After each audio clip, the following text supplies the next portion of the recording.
Hey folks, MasakoX here. Now here we go, the finale of the Frost Turned Good series. Since the story had ended on such a cliffhanger last time out, let's go straight into the story where the likes of Frost could have had the chance to become a really good person, a hero, instead of pretending to be one like in the original. That's the long and short of it, really. Several months have passed since Frost's breakout from the Saiyan Defense Force, thanks to Hit's assistance. But instead of going back to prison like he had originally intended to, he remained under Hit's watchful eye as his protege, training tirelessly. Having been paid to protect the likes of Frost, may as well make him useful, and he had thought Vegeta was being harsh towards Kaba during their training. Unlike Master Goku, Hit was sure to point out his every mistake and made sure that he knew which techniques that he had performed would lead to a potential target's demise. Becoming an assassin, it turned out, was hardly a noble profession, but at least, according to his master, Hit usually went after only bad guys who had wronged other beings. So, yeah, that was small consolation. But still, hearing again all the time instead of having any meaningful progress was a little bit concerning. Though he was sure he had made some progress. Hit, however, was a perfectionist. He demanded a lot from Frost, but even more from himself. One more sequence and you could take a break. We don't want you to faint on the job. Very funny. I do not joke, Frost. Hit even remotely hinted that maybe one day, Frost will be able to perform his time skip ability on a basic level. A very basic level, mind. It would take him centuries to master though. But Frost felt like his physiology could handle it. But could he last 1,000 years though, like Hit could? Well, time will literally tell. Our former con artist was very committed to prove his new mentor wrong and get the hang of this time skip earlier than that, but it was still eluding him. And during one particular training session, they were visited by a familiar yet unexpected duo. Lord Champa, Lady Vados, to what do we owe the pleasure? Frost uttered, but a glare from Hit quickly silenced him. It's good to see you two practicing. It'll be needed. The Omni Kings are organizing a tournament between every universe, you see. Hit raised his eyebrow. And why would we be interested? Vados chimed in with her bubbly disposition. Because every universe who runs out of active fighters shall be erased. What? Frost almost jumped. That's why we need to win. It's going to be a battle royale kind of thing.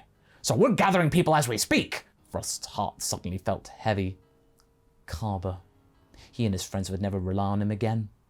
Hit looked to Champa, but said nothing. Oh, I should probably mention that the main prize is a wish on the Super Dragon Balls. Huh. That was interesting. Maybe Frost could do something good with a wish on those? Prove to his former friends that he had changed? Hit glared back at his new student. We're in. Of course, Lord Champa, we're in. Champa shook his head. And remember, Hit, we have to win. This sentiment was terrifying. Not only were there 11 other universes, but the likes of Goku and Vegeta might not be the strongest ones within those universes. Do they stand a chance? Hit was formidable, true, but there was a noticeable gap between himself and Kaba and the assassin. Yeah, sure, Butamo and the Getter, they'd be probably considered too, but how many Saiyans could Kaba muster? Would they even take this chance? Before the cat god and his angelic attendant left, Hit looked to them. You may want to ask the Namekians for aid. Oh, yes. Piccolo was a pretty powerful fighter from Universe 7. If they had their own version of Piccolo, that could be handy. Oh, that's right. They better do some of that fusing of theirs. That would be good. Fusing?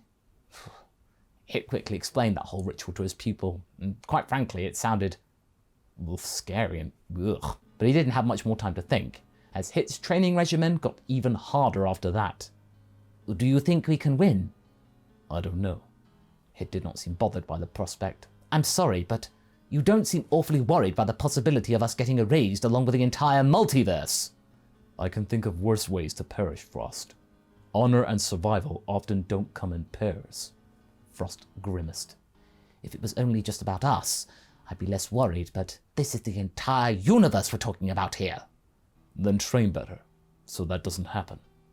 I mean, he had a point. Frost thought to himself that he should be mortified by this revelation, but instead, He felt excited in a way. Oh, that was a silly notion. He should be devastated thinking this way, so callously. But he couldn't help himself, and he was awaiting this event with a certain degree of positive anticipation. Seems like the influence of his mentor, or stupidity of his mentor, had rubbed off on him. And so, a few days later, the team began to assemble. As expected, Ultimagetta was there, along with Batamo from their previous tournament. There was Hit and Frost, as well as two Namekians, who were introduced as Salnel and Pilina. Frost could feel a certain degree of sadness emanating from them. There was also a ball-like individual called Dr. Rota, but nobody really knew much about him, nor what he could do. I guess they'd find out in the ring. And of course the last three were Kaba and two Saiyan women, one of which Frost could recognize. He knew her as Caulifla, and he remembered other Saiyans speaking about her as some kind of rowdy renegade type leading a bunch of biker gang ruffians. Yeah, that must have been her.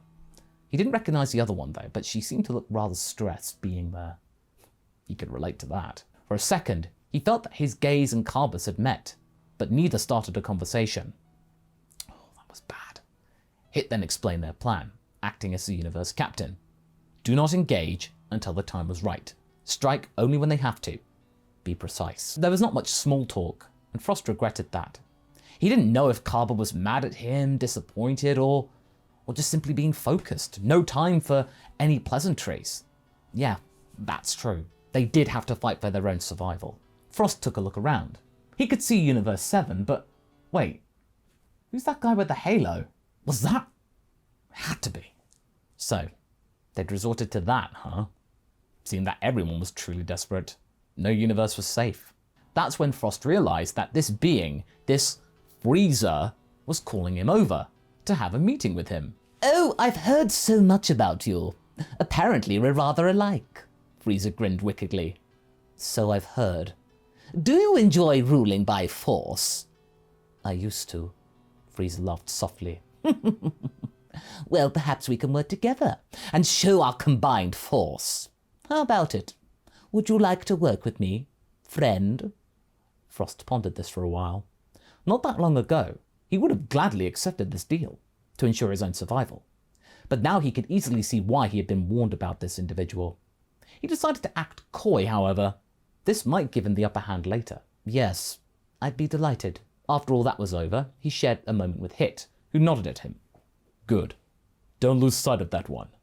He's your problem now. He had noticed Kaba's puzzled gaze, but before they could even attempt a conversation, Frost trying to explain what he was doing, the tournament had begun. It was sudden, fast, and brutal, as if time were flowing 10 times faster than usual. But Frost and his teammates, they were on the back foot. He had quickly realized that Goku and Vegeta here were formidable, as they had managed to eliminate 6 people in total almost immediately, within seconds. He, however, was locked into a fast exchange against the one who called himself Catopestra, a pretty loudmouth and irritating fellow from Universe 3. And as that fight went on, he noticed that Universe 9 was ganging up on Universe 7, which ended badly for them, as they were the first to fall and the first to be erased. They could now see that the gods, they weren't joking about erasure. For a moment, the level of intensity around the ring reduced a bit, as most of the fighters had lost some of the gumption to fight, feeling bad for the fallen. But this somber air didn't last for long. Frost then saw Krillin and 18 fighting against Shosa and Majora, as Krillin was able to quite cleverly get rid of the blind warrior. He celebrated his friend's success, but still, it would have been very easy to have kicked him out of the ring just now when he wasn't looking. But he resisted. He heard Hit's words echoing in his head. Honor and survival often don't come in pairs. So instead of just sneaking in, pulling some kind of trick, he was able to get out of Catopestra's field of vision and shouted, Hey, Krillin! Think fast! The monk jumped, startled, but took a much safer position, ready for Frost's challenge. Thanks, buddy! You had a real opportunity to chuck me out when I wasn't looking. Well, I'm glad you didn't do that. The two smiled with respect and began fighting again, though it was very clear that Frost was stronger here, and soon he did kick Krillin out of the ring. But at least this time, it was a fair exchange, and Krillin knew he had lost. He was congratulated by the gods and Frost gave him a thumbs up. It was weird. It's us or them, but this felt right. Of course, Android 18 didn't see it that way, so Frost had to fend her off for quite some time, until he was able to lose her along some of those scary-looking Pride Trooper people, them being bigger distractions. It was clear to him that the one they were protecting, this meditating person called Jiren, he was the real threat here. He tried to feel him out and maybe try a sneak attack, but he was blocked by the likes of Dispo, the rabbit-like individual. He was ridiculously fast. Even more warriors were falling, with Universe 10 soon following in the footsteps of 9. The first one to fall from their team was Watamu. It was sad to see him fall, but Gohan had been fighting like Frost had never seen him before. He was incredible. They even exchanged some hits themselves. The next one to fall was Dr. Rota, who as far as Frost could tell, didn't really do much. And then Vegeta fell. Frost had a short fight with Master Roshi, who then got knocked out by the Iceling. The old-timer was rather potent, but Frost was just simply stronger again. However, what happened next was completely unexpected. But gladly it was in Universe 6's favour. First, that Kale girl from their team had seemingly gone crazy. Then she was stampeding around, just knocking people out left, right and centre in this weird Super Saiyan transformation he'd never seen before. And then, Jiren woke up. Goku didn't even manage to lay a finger on him. It was that shocking. Then, he had to resort to his Spirit Bomb. Now Frost knew of this technique after talking with Goku and training with him. But this, what was meant to be his ultimate attack, failed horribly. As in, Jiren was able to knock it back at Goku, and for a moment, it seemed like Frost's former mentor and friend had evaporated. But no, he came out of it, changed, and he was able to hit Jiren after doing so. Wow. He was able to find Hit in the middle of the battlefield to tell him, "Do you have any idea what that thing is?" Hit looked up casually, and then down again. "None. Seems like something that angels do." Still, the transformation didn't last forever, and finally, after this impressive showcase, Son Goku fell. Well, not entirely, as Frost could then spot Frieza charging him up with some of his own energy. "I'm gonna take that one down. If I fail, it's all on you, Frost." "Wait, Hit! Hit!" But it was too late, as Hit had decided to challenge Jiren, the strongest opponent in the ring. No pressure. And whilst this duel was rather impressive, Jiren was again just superior, leaving Frost in a state of total shock. This was the first time also, right now, that Kaba had spoken to him since being led away by the SDF. "We cannot let Hit's sacrifice be in vain, Frost." He was shocked. "Kaba, not now. After the tournament." Frost smiled. Always the optimist. It wasn't easy to watch Frieza wailing on Kaba. He could blow his cover, go in and help, but that didn't really matter at this time because Frieza would have chucked them both out if he tried anything funny. Meanwhile, he saw Goku returning to form, taking both Caulifla and Kale on. He couldn't stand behind, he knew what he had to do. He had to help out his friends, even if it risked his own place in the contest. As Frieza was going all in on Kaba, Frost had no choice but to charge at him with great power. "What? What do you think you're doing, you imbecile? We had an agreement!" Frost smirked. "Fighting for my team. You will regret that. I will show you my true golden form." As his enemy transformed, Frost pretended to be on the back foot for a brief moment, to lull Frieza into a sense of security.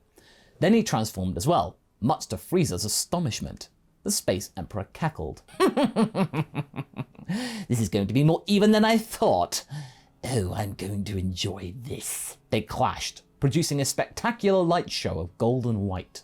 This being amidst plenty of intense events going on around them too. Kale and Caulifla, the Potara, the Fusion, Kefla. She could win here.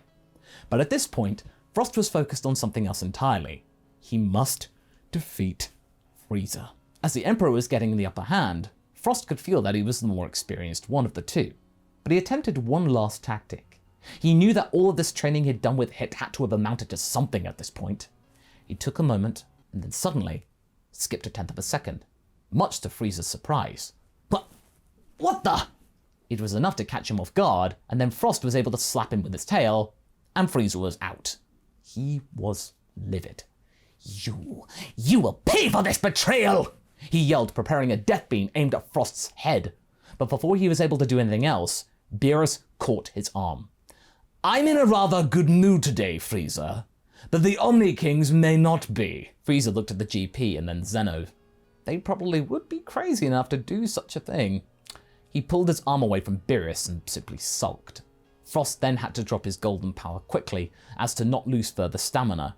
But he quickly realized that even the power of Kefla or the Namekians had not been enough to secure them victory. It was now only himself and Kaba, the last standing members of the team. Well, looks like it's just you and me now. Kaba smiled. Like old times. Thanks for having my back here. Kaba, this might be the end, and I'm sorry I lied to you all, but if this means anything to you, my time in the Force, with Universe 7, and in the future, changed me. You changed me. You're my best friend, Kaba, and I just wanted you to know that. Kaba patted him on the shoulder. This won't be the end, friend. Let's show them what we're made of. They fought valiantly, though at times they had to team up with Universe 7, especially against this creature named Aniraza. But they knew they would eventually have to go against their friends sometime from the Twin Universe.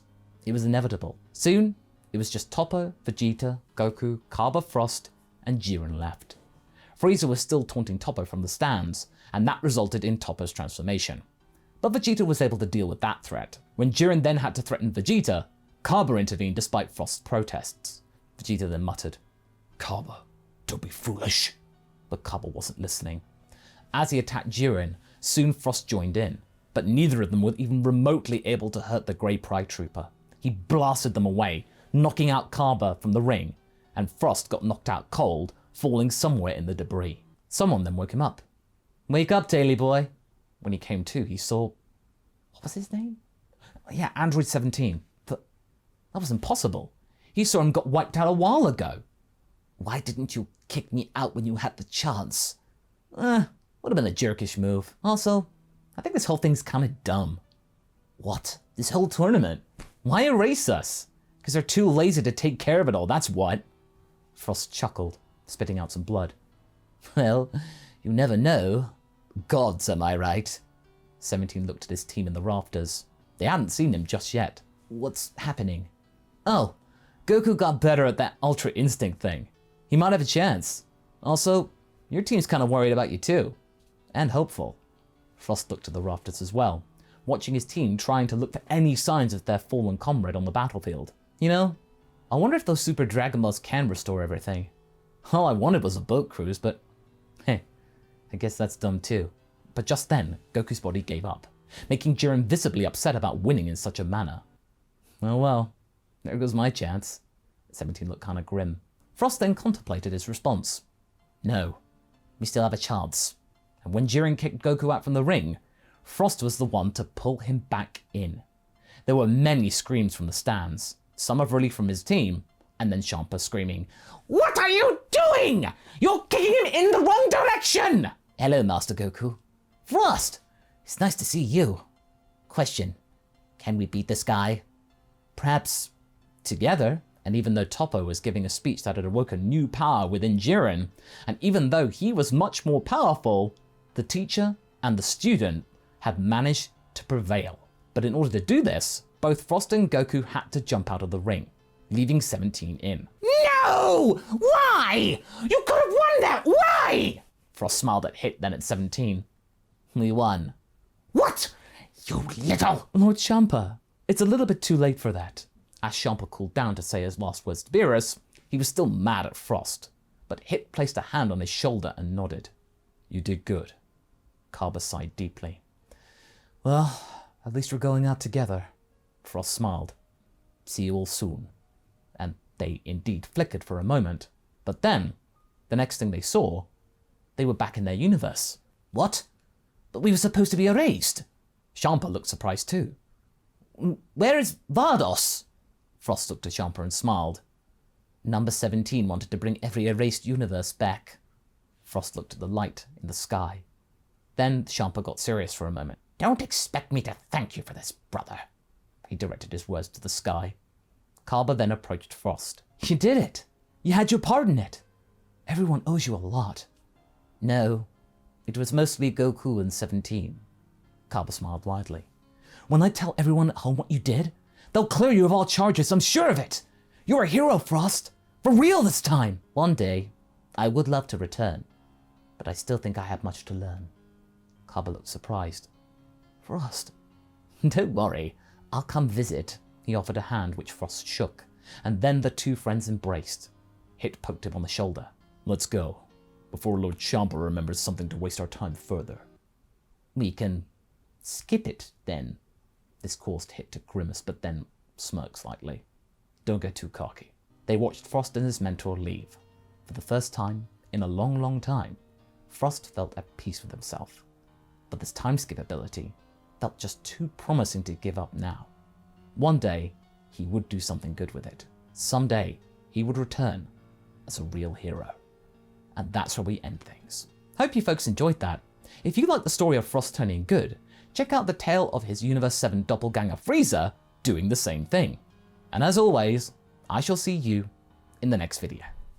Catch you later!